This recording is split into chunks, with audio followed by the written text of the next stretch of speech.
I said on Sunday I would much rather take the Euro New Zealand. We'd already broken through massive major previous support and resistance, whole bunch of EMAs.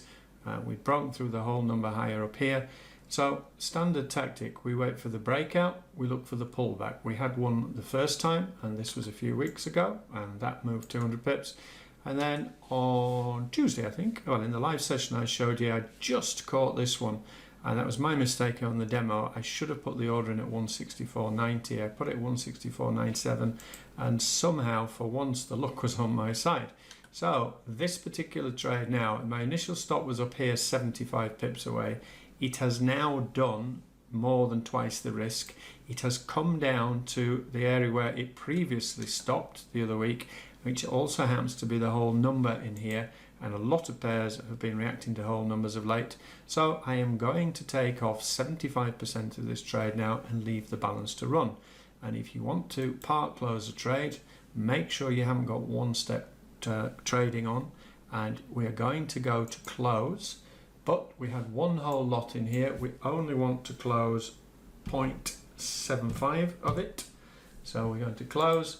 Now we're left with a balance of 0.25 running, and that is now risk free. However, I don't want to risk losing the whole lot on this now, so I am going to move my stop down behind the EMA, behind these 4-hour candles where it's held for the last 24 hours or so, and I'm going to tuck it just in here, which means now on the balance I have locked in another 34 pips. So that was 160 pips so far from pre-planned trades on Sunday. Hi guys, just a quick update. I showed you the other day how we had caught the Euro New Zealand just in here, where I showed you how we took, I think it was 170 pips off it and left 25% of the trade to run. Now today it was EU news, and unsurprisingly really, they came out and said they raised rates by 0.5%. Woohoo! But that now means we've gone from negative to positive. It doesn't mean a right lot. But the point with this was the day's range. It shot up here as a result of that news. I thought it was an overreaction. And we've got the bunches of emails up here as well to give us some protection. So by this point, it's done 209 pips. The average has been 150. And therefore, if my theory was it was going to run out of steam anywhere, this was where it was going to do it. So I have taken the trade. The trade at this moment in time is now plus 166 pips. I have the stop. I've moved the stop down during the day to protect this for 112. I have taken some profit off again. So now I'm going to move the stop closer to this, and if we get taken out, we get taken out. And if we don't, I might even take the target off. We may be finally on for a break even lower. But once again, pre-planned trade shared with you in advance, and we're going to make at least 130 pips out of this one.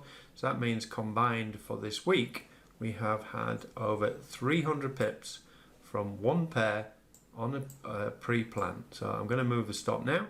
So what happened next? I showed you the entry from yesterday. I took off the bulk of the profit down here. I think it was around 150, 160 pips.